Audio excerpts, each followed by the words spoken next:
बिस्मिल्लाहिर्रहमानिर्रहीम। अस्सलाम वालेकुम। कैसे हैं आप सब? अल्लाह ताला आप सबको अपने हिफ्ज़ अमान में रखे। आज हम आपको बताएंगे बहुत ही यूनिक और यमी रेसिपी। और हमारे प्यारे से पाकिस्तान का एक प्यारा सा शहर है खानपुर, उसकी ये बहुत ही फेमस रेसिपी है खानपुर के पेड़े। बहुत ही मज़े के बनते हैं। वैसे तो ये खोए से बनाए जाते हैं, लेकिन हम आपको घर में, जिस तरह गर्मियों में दूध ख़राब हो जाता है और अक्सर लोग जो उसको यूँ फेंक देते हैं, इसलिए रिस्क को ज़ाया ना करें और उससे अच्छी अच्छी डिशेस बना लें। हमारे चैनल पर पहले से भी एक रेसिपी जो है मौजूद है, जिसे हमने फटे हुए दूध से खोया बनाया था। उसका लिंक जो है हम आई बटन में दे देंगे, वहाँ से आप देख सकते हैं।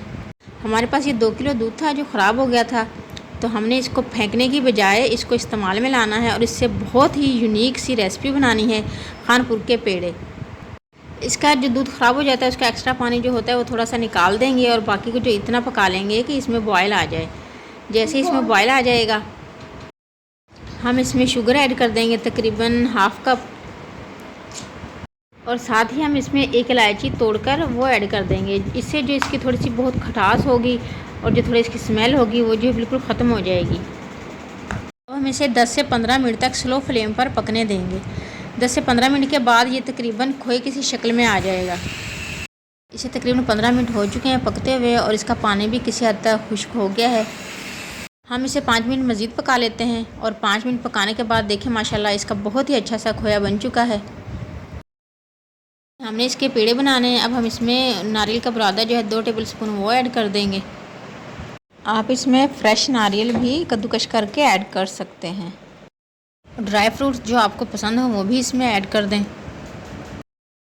और इसे अच्छे से मिक्स करने के बाद किसी प्लेट में निकाल लें और इसे ठंडा होने दें। जैसे ठंडा हो जाएगा हम इसे ग्राइंड कर लेंगे। तकरीबन 3 से 4 मिनट इसको अच्छे तरीके से ग्राइंड करेंगे। ठंडा होने के बाद हमने इसे ग्राइंड कर लिया है और हम इसको दोबारा से उसी कढ़ाई में ऐड कर देंगे। हम इसमें 1 टेबल स्पून देसी घी ऐड करेंगे थोड़ा थोड़ा सा करके और चम्मच को मुसलसल चलाते जाएंगे और स्लो फ्लेम पर इसको पकने देंगे। तकरीबन 5 से 6 मिनट इसको अच्छे तरीके से स्लो फ्लेम पर पका लेंगे। स्लो फ्लेम पर चम्मच मुसलसल चलाते हुए इसको पकाएं। अगर हम फ्लेम जो है ज़्यादा कर लेंगे तो ये नीचे से लग जाएगा और इसका टेस्ट जो है बिल्कुल ख़राब हो जाएगा।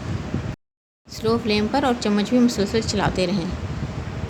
इसे इतना पकाना है कि अच्छे तरीके से गाढ़ा हो जाए और घी छोड़ने लग जाए। इसे तकरीबन 5 मिनट हो चुके हैं और अच्छे तरीके से गाढ़ा भी हो चुका है और घी भी माशाल्लाह इसने छोड़ दिया है। अब फ्लेम बंद कर देंगे, लेकिन हम चम्मच 1 मिनट के लिए मुसलसल चलाते रहेंगे इसमें, ताकि नीचे ना लगे, और इसको ठंडा होने के लिए छोड़ देंगे। तकरीबन 10-15 मिनट में बिल्कुल ठंडा हो गया है। अब इसकी चम्मच वगैरह अच्छे तरीके से साफ़ कर लें और साइड वगैरह अच्छे तरीके से साफ़ कर लें। और अब हम इसे पेड़े की शेप देंगे। हाथ को हल्का सा ग्रीस कर लें और इस तरह थोड़ा सा मेज़ा लेकर इसको हाथ की मदद से इस तरीके से रोल कर लें और पेड़े की शक्ल दे दें। और इसी तरह हम सारे पेड़े जो है रेडी कर लेंगे। सारे पेड़े जो हमने रेडी किए हैं उनको नारियल के बुरादे में इस तरह डिप कर लेंगे। लाइट सा इनको लगाएं नारियल का बुरादा, इससे इनका टेस्ट मज़ीद बढ़ जाएगा। इस तरह सारे पेड़े नारियल के बुरादे में रोल कर लेंगे। लीजिए, बहुत ही मज़ेदार और टेस्टी खानपुर की सौगात जो है रेडी है और इनमें कहीं से भी आपको नहीं लगेगा कि ये आपने फटे हुए दूध के बनाए हैं। बिल्कुल वही बाज़ार जैसे पेड़ों का इनमें टेस्ट आएगा। और दूध जो ख़राब हो जाता है, फट जाता है, उसको कभी भी फेंके ना। इससे बहुत अच्छी अच्छी मिठाइयाँ बन जाती हैं। इंशाल्लाह आगे भी हम इसकी रेसिपियाँ आपके साथ शेयर करते रहेंगे। रेसिपी अच्छी लगे तो इसे लाइक और शेयर तो ज़रूर करना है और चैनल पर न्यू हैं तो काइंडली इसे सब्सक्राइब भी कर लें, ताकि आने वाली हर नई यमी और डिलीशियस वीडियो सबसे पहले आप तक पहुँचे। सबको दुआओं में याद रखें, सबकी दुआओं में शामिल रहें। अपना ढेर सारा ख्याल रखें। नेक्स्ट ऐसी ही यमी और डिलीशियस वीडियो तक के लिए अल्लाह हाफिज़।